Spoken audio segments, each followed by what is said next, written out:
मित्रांनो, तुमचं पुन्हा एकदा GB स्टोरी टेलर या यूट्यूब चॅनलवर स्वागत आहे. आजच्या आपल्या गोष्टीचं नाव आहे नरपिशाच. लेखिका स्नेहा बस्तोडकर. पण गोष्ट सुरू करण्याआधी जर कोणी या चॅनलवर पहिल्यांदाच आलेले असाल तर त्यांनी ह्या चॅनलला सबस्क्राईब करायला विसरू नका. चला तर मग अजिबात वेळ न घालवता गोष्टीला सुरुवात करूया.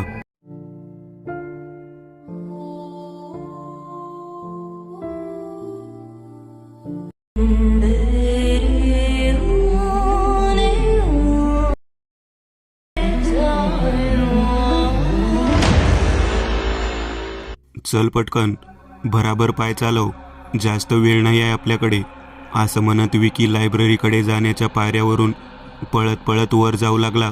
मीही त्यांनी सांगितल्याप्रमाणे त्याच्या मागे पळत होतो. खूप भारी वाटत होतं. माझ्या सिनियर्सना आज माझी गरज पडली होती. थोड्या शंकाही होत्या मनात की असं तर काय काम असेल की ह्यांना ह्यांच्या वर्गातले मित्र सोडून मला सोबत घ्यावंसं वाटलं. पण तो सगळा विचार मी मनातून बाजूला सारत ह्या आनंदात होतो की हे काम झाल्यावर माझ्या वर्गातल्या इतर मुलांमध्ये माझा भाव किती वाढेल. मला नेहमीच सगळे पिळत असतात. ठोंब्या, बावळट, ढ अशा नावांनी हाका मारतात. मुली तर डुंकूनही पाहत नाही. पण आता ते सगळं बदलेल ह्या विचारांमध्ये कधी लायब्ररीमध्ये पोहोचलो कळलंच नाही.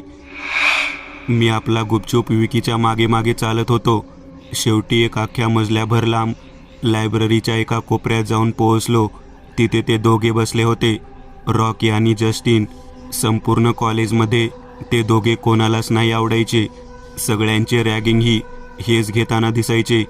त्यांना तिथे पाहून माझ्या काळजाचा ठोका चुकला. हे माझीही रॅगिंग घेणार की काय हा विचार करत माझी पावलं तिथंच थांबली. विकीने पटकन माझा हात खेचत मला पुढे ओढलं आणि ते दोघे बसले होते त्या टेबलवर आम्हीही बसलो. मला पाहून रॉकी विकीवर जरा रागावला. एखादा बावळटचा ज्युनियर आण म्हटलं होतं, पण इतका बावळट? विकी वैतागत म्हणाला. मग काय, कॉलेजमध्ये पोस्टर लावायचे होते का की सर्वात बावळट ज्युनियरची स्पर्धा आहे, आपली नावं द्या? 2 रो लांब असलेल्या मुलीने मागे फिरून त्यांना हळू बोलायला खुणावले. ते तिघे खुजूबुजू करून बोलू लागले. मला विषय माहीत नसल्याने माझ्या सगळंच डोक्यावरून जात होते. पण मी आपला गुपचूप बसून राहिलो. तेवढ्यात जस्टिननी टेबलखाली लपवलेली बुक बाहेर काढून टेबलवर ठेवली. जरा विचित्र होती ती बुक. पळसाच्या पानांनी त्याचा कवर शिवला होता.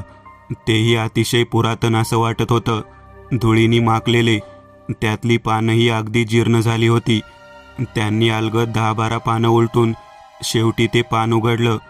त्यावर एक चौकोन केला होता, पत्रिका किंवा कुंडलीमध्ये असता तसा. त्याच्या आजूबाजूला काही चित्रविचित्र आकृत्या बनल्या होत्या. मी ते सारं पाहून समजण्याचा प्रयत्न करत होतो. इतक्यात विकीने माझ्या डोक्यावर टपली मारून म्हटलं, ओय, काय बघतोय? चल हात ठेव त्या चौकोनात. मी विचारलं, जरा माझी भीती लपवत. हा सारा काय प्रकार आहे? तर ते मला दामटत म्हणाले, ह्या महान कार्यात तुला सहभागी होता आले हेच तुझं भाग्य समज. ह्यानंतर जगातले हवे ते आनंद मिळवू शकणार आहेस तू. ह्यात 4 जणांची गरज असते, म्हणून नाईलाजाने तुला पकडून आणलाय. आता सांगतोय ते कर, नाहीतर. पुन्हा मागच्या मुलींनी गप्प बसायला आम्हाला खुणावले.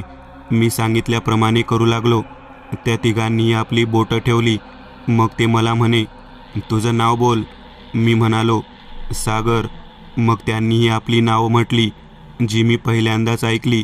विकीचं खरं नाव होतं विक्रम, जस्टिनचं जयंत आणि रॉकीचं रोहन. कॉलेजमध्ये इमेज बनवायला ही वेगळी नाव होती त्यांची. मग विकीने त्यात लिहिलेले मंत्र वाचायला सुरुवात केली. मला तर काही समजतच नव्हतं की हे इंजिनिअरिंगचे विद्यार्थी हे कसल्या फालतू वस्तू करत आहेत. पण तितक्यात आमच्या टेबलवरची ट्यूब आपोआप फुटली. त्यांनी दुर्लक्ष करत पुढे वाचणं चालू ठेवलं. खिडकीच्या बाहेर पाहिलं तर अचानक ढग दाटू लागले होते. जोराचा वारा सुरू झाला.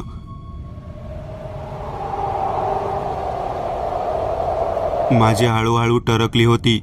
सगळे मंत्र वाचून झाल्यावर ते तिघे जोरात ओरडले, हो.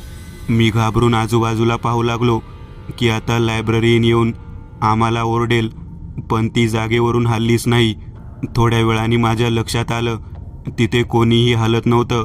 सगळे स्थिर झाले होते. तेवढ्यात माझ्या बोटाला काही ओलं ओलं लागलं. मी पाहिलं तर त्या पानावरच्या चौकोनात जिथे आम्ही आमची बोटं ठेवली होती तिथे रक्त होतं. मी पाहतच राहिलो आणि तितक्यात अजून एक थेंब रक्ताचा पडला. मी सारा जीव एकवटून वर पाहिले. वरचं दृश्य पाहून माझ्या तोंडून जोराची किंकाळी निघाली.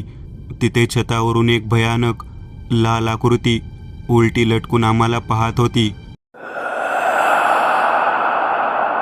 त्याच्या तोंडातून रक्ताचे थेंब टपकत होते.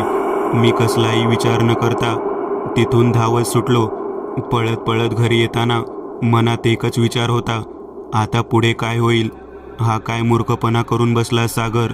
अंथरुणातून सकाळी उठलो आणि विचार आला की काय भयानक स्वप्न होतं.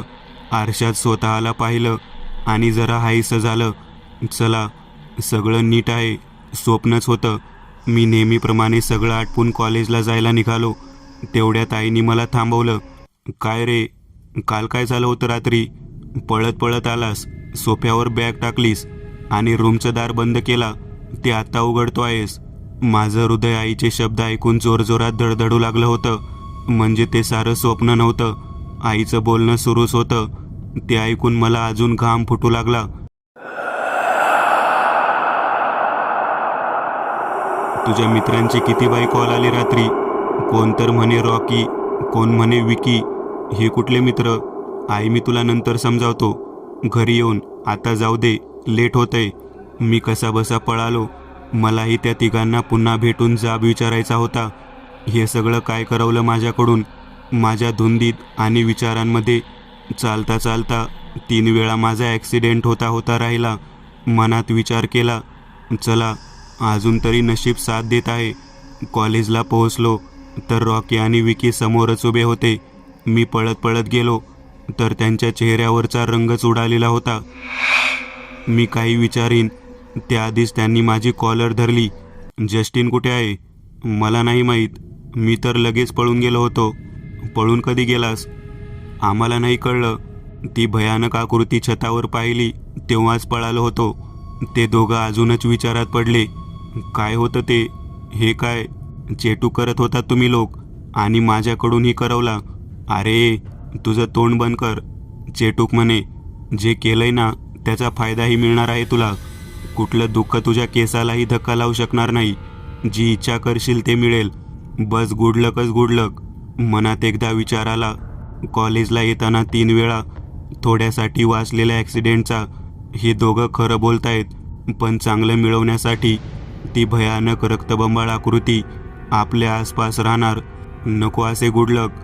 पण हा जस्टिन कुठे गायब झालाय साला? मी त्यांना म्हणालो, माझ्या क्लासचा टाईम झालाय, मी निघालो. लेक्चर संपल्यावर मी वॉशरूमला गेलो. अजूनही ते सगळे विचार सुरू होते. ते दोघे म्हणाले ते खरंच असेल का? पण जस्टिन कुठे गेला असेल? एवढ्यात कसल्या तरी आवाजाने माझे विचार थांबले. विचित्र आवाज होता. मी मागे फिरून पाहिलं तर डस्टबिनमधून येत होता.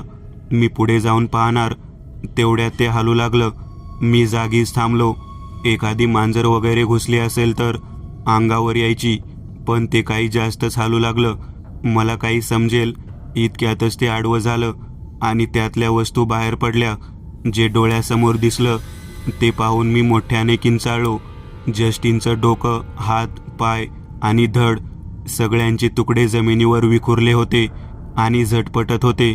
मला काही समजण्याच्या आतच पुन्हा माझ्या मागचा बल्ब फुटला. जस्टिनच्या तुटून पडलेल्या शरीरातही प्राण बाकी होता. तो अतिशय वेदनेने कळवळत मला म्हणाला, आपण चुकलो. जो मूर्खपणा आपण केला आहे त्याला रिव्हर्स करा. काही मार्ग शोधा त्या पुस्तकात. एवढं म्हणत वरून कसले थेंब माझ्यावर पडू लागले. मी घाबरत वर पाहिले आणि माझ्या काळजात धस झालं. तीच रक्तानं माखलेली विचित्र आकृती आमच्या वर होती. काही समजण्याआधीच त्यांनी जमिनीवर उडी मारली आणि जस्टिनचे एक एक अंग एखाद्या आदाशी प्राण्यासारखे खाऊ लागली. मी आपला जीव वाचवून तिथून पळालो. विकी रॉकीला शोधून त्यांना हे सगळं सांगायचं होतं. मी धावत त्यांच्या नेहमीच्या अड्ड्यावर गेलो. तिथे रॉकी एकटाच बसला होता. मी त्याला सगळा प्रकार सांगितला आणि जस्टिननी सांगितलेलेही सांगितले. तो हसू लागला. काय फालतू बोलतोय, कॉलेजमध्येही लावून आला आहे का? रॉकी म्हणाला. मी त्याला स्वतःसोबत त्या वॉशरूममध्ये चालायला सांगितलं, पण तिथे पोहोचलो तर काहीच नव्हतं. त्याला अजूनच विश्वास बसला की मी दारू वगैरे प्यायलो आहे. विकी कुठे आहे? मी त्याला विचारलं. तोही साला मला टांग देऊन कुठेतरी गचकला वाटतं. माझ्यावर प्लीज विश्वास ठेव. आपण मोठ्या प्रॉब्लेममध्ये आहोत. जस्टिनला नाही वाचवू शकणार, पण जर विकी अजून जिवंत आहे तर त्याला तरी वाचवू. तुझं डोकं कामातून गेलंय. तुला आमच्यात घेतला तर तुझ्या डोक्यात हवा भरली आहे वाटतं. थांब, जस्टिनला कॉल लावतो. असा म्हणत रॉकीने जस्टिनला कॉल लावला, पण जस्टिनचा फोन तिथे वाजू लागला. आम्ही उभे होतो त्याच्या मागच्या बेसिनमध्ये. आम्ही दोघांनी एकाच वेळेस मागे वळून पाहिलं. त्यात जस्टिनचा रक्तबंबाळ पंजा होता, मोबाईल घट्ट पकडलेला. आम्ही तिथून पळतच बाहेर निघालो. आता रॉकीलाही विश्वास बसला होता की आम्ही खरंच खूप मोठी चूक करून बसलो होतो. आम्ही अख्ख्या कॉलेजमध्ये फिरून विकीला शोधू लागलो, पण 15-20 मिनिटांवर आमच्या लक्षात आलं की कॉलेजच्या पीक कॉलेजमध्ये कोणीही नव्हतं. सगळं सामसूम होतं. एक वेगळी जीवघेणी शांतता पसरली होती. आम्ही धडधडत्या हृदयाने सगळ्या कॉलेजमध्ये विकीला शोधू लागलो. कोणाची मदत मागण्यासारखंही राहिलं नव्हतं. मिनिटाला आईबाबांचा विचार मनात येत होता. त्यांना पुन्हा भेटू शकीन की नाही. जस्टिनच्या शरीराचे ते तुकडे, त्याच्या नजरेतील रडवून टाकणारे भाव, ते पुस्तक, तिथून तर हे सारं सुरू झालं होतं.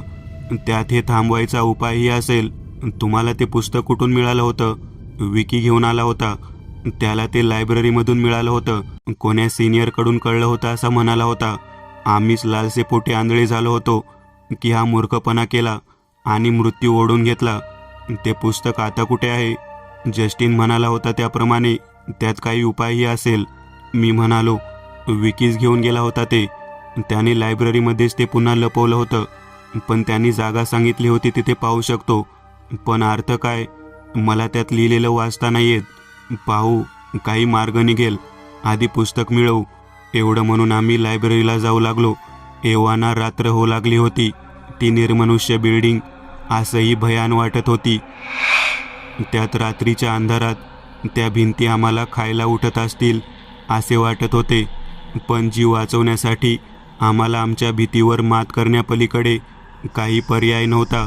आम्ही मोबाईलच्या टॉर्च लाईटने रस्ते चाच पडत पुढे जाऊ लागलो. तेवढ्यात रॉकी कशावरून तरी घसरून पडला. तसे मीही टॉर्च लाईट खाली मारला आणि पुन्हा हृदयात दबलेल्या भीतीच्या लाटांना उफाण आले. तिथे जमिनीवर रक्त होतं. त्यात मोठ्या पावलांचे निशाण होते. म्हणजेच तो भयानक राक्षस जवळच होता.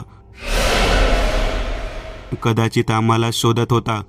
मी हात देत रॉकी उभा केला. आता त्याचेही कपडे पुडून रक्ताने माखले होते. तेवढ्यात अचानक इलेक्ट्रिसिटी सुरू झाली, पण त्याचा आम्हाला आनंद होण्याऐवजी एक वेगळीच भीती वाटत होती. फक्त आमच्या डोळ्यावर असलेल्या ट्यूबलाईटचा प्रकाश आमच्यावर पडत नव्हता. कसली तरी सावली होती. वर पाहण्याची हिंमत नव्हती होत. आम्ही दोघांनी एकमेकांकडे पाहिलं आणि काही समजण्याच्या आतच वरून त्या राक्षसाने रॉकीच्या अंगावर विजेच्या वेगाने झेप घेतली. काही क्षणासाठी मी स्तब्ध झालो. हातापायात त्राणच नव्हते उरले. मृत्यूला एवढ्या जवळ डोळ्यासमोर पाहून जणू भीतीने जीव शरीरातून बाहेर निघून गेला होता. त्या राक्षसाला पहिल्यांदा जवळून पाहत होतो. शरीरावरून चामडीची बारीक लेअर काढून टाकली असेल तसे त्याच्या संपूर्ण शरीरातून रक्त झिरपत होतं. डोळे संपूर्ण काळे, हाताचे पंजे अमानवीय प्रकारे मोठे होते आणि नखं एखाद्या प्राणभक्षी जनावरासारखी होती. तो रॉकीकडे एकटक पाहत होता आणि त्याच्या टोकदार दातांवरून लाळ गळून रॉकीच्या चेहऱ्यावर पडत होती. रॉकी वेदनेने कळवळत होता. मदतीसाठी हाका मारत होता. त्याच्या हाका ऐकून मी पुन्हा भानावर आलो. मला पटकन काहीतरी करून त्याला वाचवायचे होते. मी काही करण्याच्या आधी त्याने एका जोरदार झटक्याने रॉकीचा उजवा हात तोडून खायला सुरुवात केली. रॉकी प्राणाच्या आकंताने किंचाळला. मी कसलाही विचार न करता शरीरातली सगळी शक्ती एकवटून बाजूला पडलेली बेंच उचलून त्याच्यावर मारली आणि तो थोड्या दूरवर जाऊन पडला. पण तो रॉकीचा तोडलेला हात खाण्यात मग्न होता. मी क्षणभरही वेळ न दवडता पटकन रॉकीला खेचत लिफ्टजवळ नेला. आम्ही लिफ्टमध्ये शिरलोच होतो एवढ्यात तो पुन्हा आला आणि रॉकीचा पाय धरून बाहेर खेचू लागला. मी पटकन लिफ्टचे बटन दाबले आणि रॉकीला आत ओढला.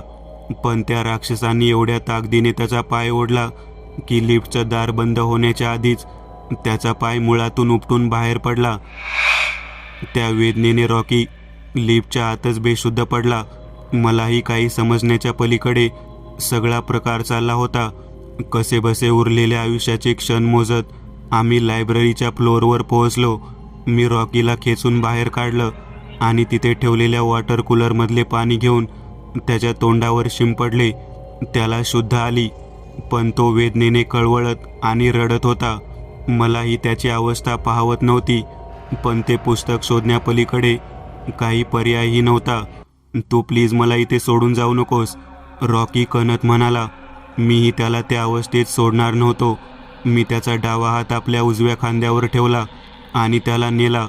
कसेबसे करत त्या टेबलवर पोहोचलो जिथे आम्ही काल बसून त्या पुस्तकातून मंत्र वाचले होते. मी रॉकीला तिथे बसवला आणि त्याचा पाय सरकवायला खाली वाकलो तर ते पुस्तक तिथेच पडले होते. नशिबावर विश्वासच नव्हता बसत.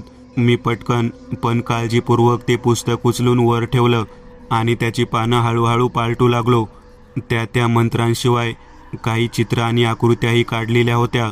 मी विकीला पुन्हा एकदा कॉल लावला आणि रॉकीला उरला सुरला त्राण एकवटून डाव्या हाताने ती पानं पलटून त्यातले चित्र समजावण्याचा प्रयत्न करू लागला.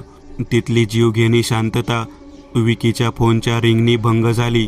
मी पटकन रिंगच्या दिशेने पळालो. तेवढ्यात 2 बुक शेल्फच्या मधल्या जागेत रक्ताचं थारोळं दिसलं. मी हळूहळू तिथे पोहोचलो तर विकीचा निपचित देह तिथे पडला होता. त्याच्या जवळ जाणार इतक्यात रॉकीची किंचाळी ऐकू आली आणि मी पुन्हा त्याच्या जवळ पळत गेलो. तिथे पोहोचलो तर तो राक्षस त्याच्या पाठीवर बसला होता. मी कसलाही विचार न करता त्याच्यावर झेप घेऊन त्याला रॉकीच्या अंगावरून लांब ढकलला. त्यांनी माझ्या मानेत आपली नखं रोवली. मीही वेदनेने कळवळू लागलो. झपाझपीमध्ये माझेही शरीर रक्ताने माखले होते. रॉकीच्या हाका मागून ऐकू येत होत्या. आपण चुकलो, आपला विश्वासघात झालाय, आपण आता नाही वाचणार. हे ऐकतच होतो एवढ्यात त्या राक्षसांनी माझ्या छातीचा एक मोठा चावा घेतला. मी कळवळत किंचाळत तिथे पडलो. शरीरात हालण्याचेही त्राण नव्हते उरले. डोळे नुसते रॉकीजवळ फिरवले आणि त्याच्या मृत्यूचे दृश्य डोळ्यासमोर पाहत तिथे पडलेला राहिलो. त्याचे एक एक अवयव त्या राक्षसाला खाताना पाहण्याशिवाय दुसरा काही पर्याय नव्हता माझ्याकडे. रॉकीचे शब्द डोक्यात घुमत होते. आधी जस्टिन, मग विकी आणि आता रॉकीचा अंत माझ्या डोळ्यांसमोर होत होता. स्वतःचेही असेच अंत होणार असा विचार करत माझ्या मृत्यूचे क्षण मोजत होतो. एवढ्यात रॉकीची शेवटची हाक ऐकू आली, मला वाचव मित्रा. बस त्या शब्दांसाठी सारा उरला सुरला जीव एकवटून मी उभा झालो आणि त्या राक्षसाला रॉकीवरून दूर ढकलला. तो पुन्हा उभा होण्याआतच मी पूर्ण ताकदीनिशी एक संपूर्ण बुकशेल्फ त्याच्यावर पाडला. तो तिथे काही वेळ तडफडत राहिला आणि मग शांत झाला. मी सुटकेचा निश्वास सोडून रॉकीकडे फिरलो, पण खूप उशीर झाला होता. शरीरात काही त्राण उरले नव्हते. मी भिंतीला धरत धरत तिथे चालू लागलो. सकाळ झाली होती. कालच्या संपूर्ण दिवसात काही खाल्लंही नव्हता, त्यामुळे खूप भूकही लागली होती. खूप रक्तस्राव झाल्याने चक्कर येत होती. फ्लोअर सेलिंग सगळे वर खाली दिसत होते, गरगरत होते. इतक्यात मला असं वाटलं की कोणी मला बोलावत आहे.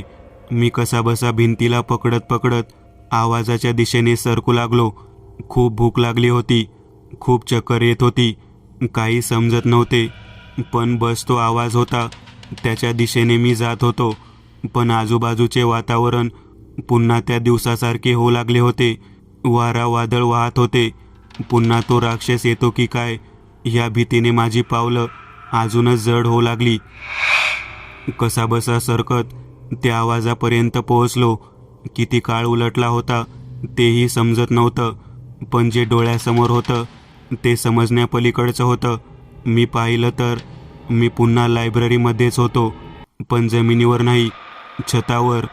खाली टेबलवर 4 जण बसले होते. त्या जीर्ण पुस्तकाच्या पानांवर आपली बोटं ठेवून. मला काही समजेनासं झालं होतं. माझ्याजवळ लटकत असलेल्या ट्यूबलाईटच्या काचेत मी स्वतःचे प्रतिबिंब पाहिले आणि विजेचा तीव्र झटकाच बसला. मी त्या राक्षसासारखाच दिसत होतो. मी रागाच्या भरात ती ट्यूबलाईट फोडून टाकली आणि खाली बसलेल्या त्या चौघांनी वर पाहिलं. माझ्या रक्ताचे थेंब खाली पडत होते आणि माझी नजर त्या एका चेहऱ्यावर अडकली.